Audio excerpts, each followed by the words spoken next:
England had to win this game to keep their campaign's fate in their hands, and England have won this game. They've beaten, until today, the only unbeaten team this World Cup, and they have been the better side over the course of 100 overs. It was a cracking game of cricket. It started with the return of Jason Roy with a bang. He and Johnny Bairstow set things up for England, who put on 337 after Owen Morgan won the toss and decided to have a bat. Jasprit Bumrah bowled well at the death. Mohammad Shami claimed his first 5-wicket haul, and Rohit Sharma lit up his third century of this World Cup. The wicket of his and Virat Kohli's just turned the tide in an ODI game that ebbed and flowed England's way more often than India's. That results in them taking the points and keeping their campaign very much alive, and the rest of the United Kingdom, Graeme Swann included, very chirpy about it. We'll hear from him along with Melinda Farrell in just a bit. Before that, on ESPN Cricket for Matchday UK 2019, Dan Vettori is here, so too Murali Kartik. Right, very eventful game, good to watch, had its moments, fizzed out in the end. What's the first takeaway for you as to where India have lost this game? I'll start from an Indian angle with you. A part of you can say that a few too many runs. Okay. That is one. But also, I would say just the right intent with the bat. We spoke about the fact that will this test India? India has not chased except for the first game, which was probably a lowish sort of a total against South Africa, against a very good opposition, against a very good bowling attack, who wanted to win. Did India have the right game plan, the first 10 overs and then the last 10? Quite a few questions there. Do we have enough firepower in the end if Hardik doesn't fire? That is something which India would look at, because for me the intent, you can lose by a big margin, but just the last 5-6 overs, the intent from a few was questionable. Okay, there are, I guess, three major phases you can look back at. One, the start for the India's openers. Second, the finish. And third, if you go a little earlier, then perhaps the death bowling, where in spite of Bumrah going at 5 and over, India still conceded nearly 100 of the last 10. Which do you think was the more telling in terms of India losing this game?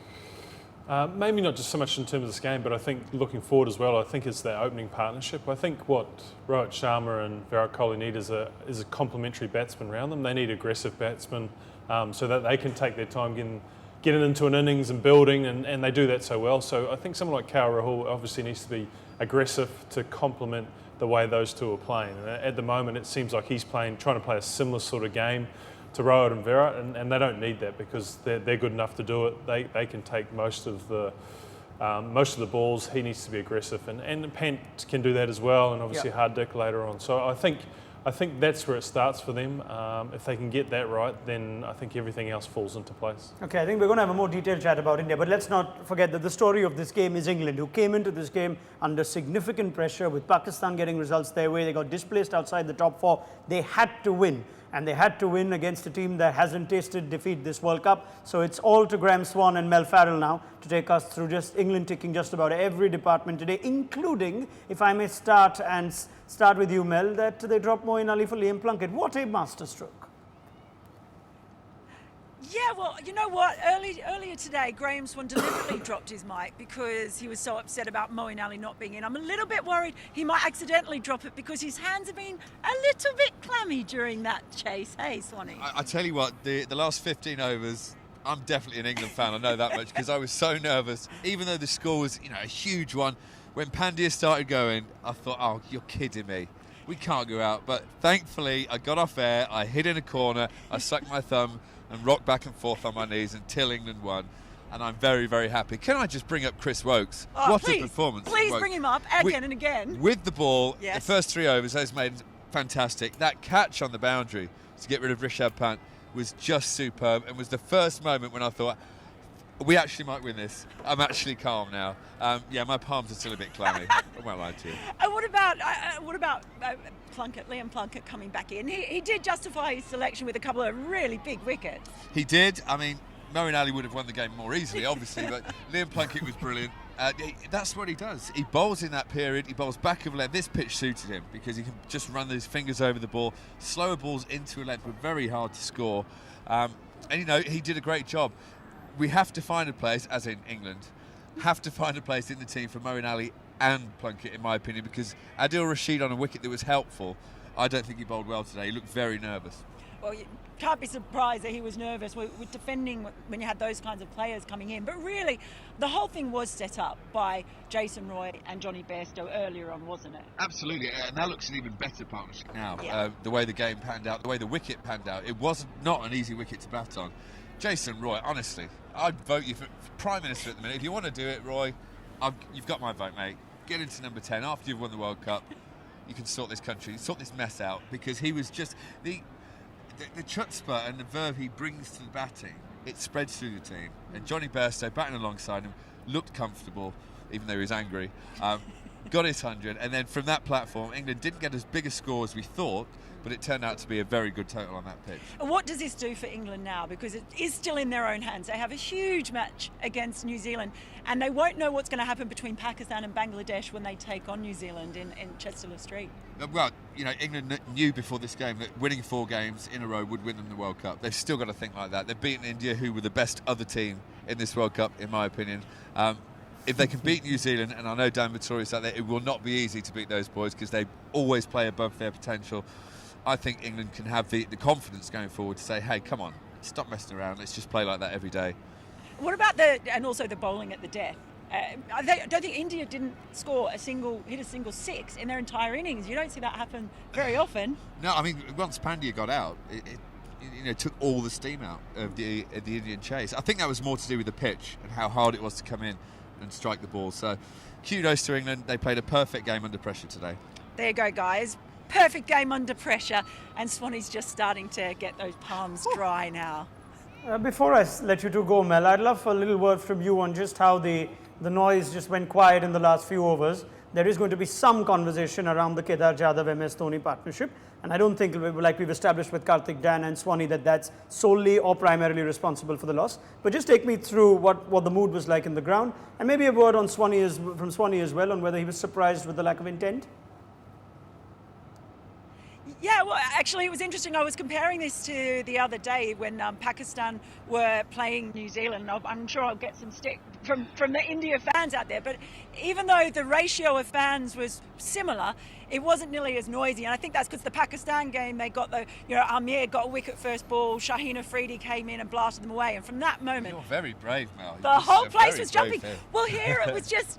Yeah, I think the fans were nervous. It was loud, it was very supportive at times, but I thought the crowd was just a wee bit nervous throughout a lot of that. I don't think they ever felt that India was on top of the game, and you could actually sense that. And it's very quiet here now. You really tell, I think, by just the whole atmosphere and the breathing in and out of the crowd. And what did you think about the two at the end there and the way they batted? Well, with a chase, when you've got a big total, you either get very, very close or nowhere near. And in the end, they got nowhere near. Had Pandya stayed around for 2 or 3 more overs, honestly, I'd still be rocking in that corner in the back of the pavilion. He didn't. He got out just at the right time for England. England closed that well with the ball. Phew. There you go.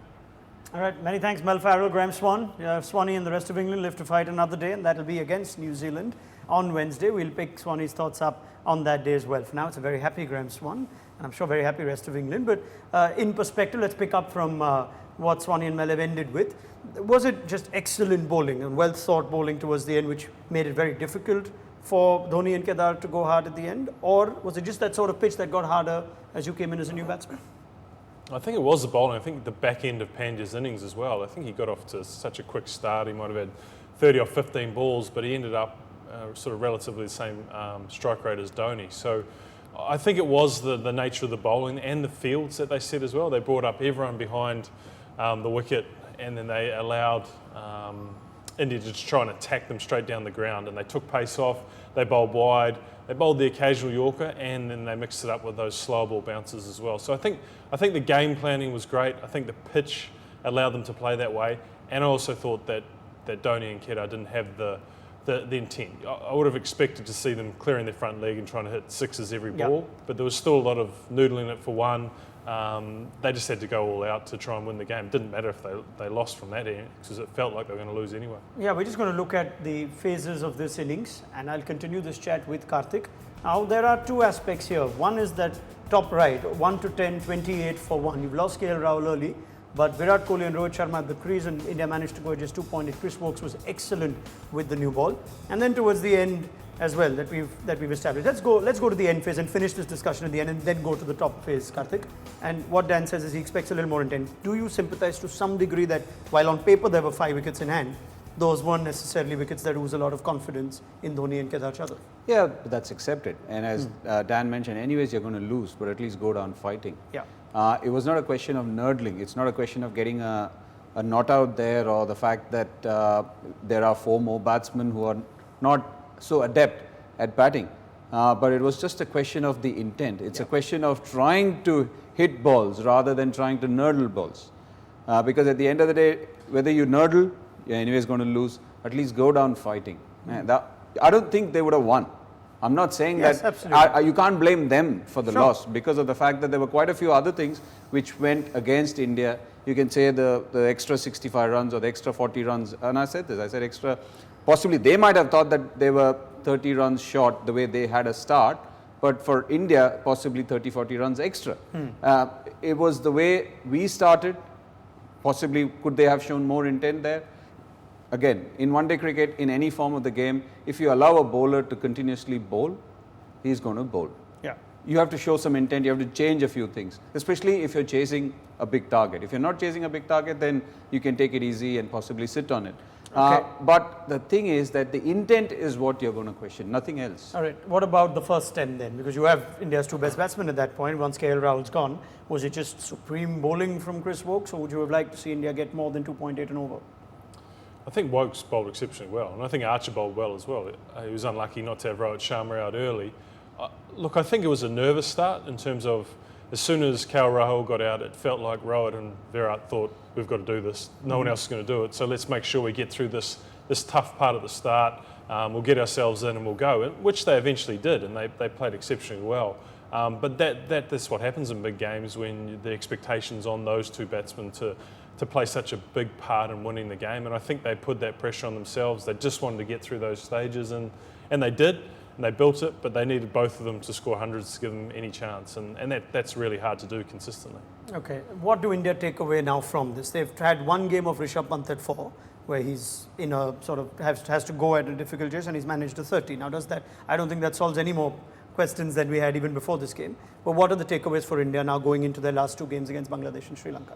Again, the middle overs, and I would just, again, you spoke about England trying to play this attacking brand of cricket all through on any kind of surface. Sometimes India also has to think about the middle overs. If you're not trying to get wickets, when you're trying to get wickets and somebody's having a go, possibly have plan B or plan C as spin bowlers.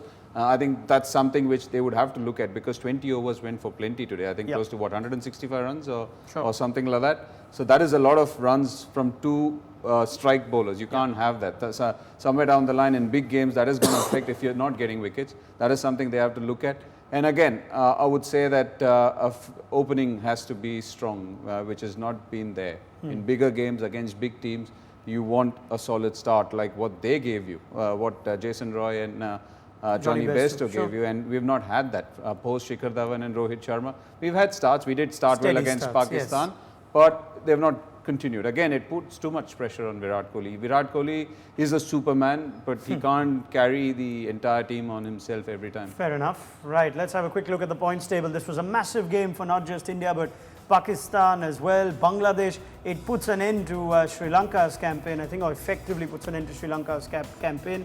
What it does do is give England the chance to even finish in the top 2 if results go their way, but they have to beat New Zealand now to still keep their plans and their destiny in their hands.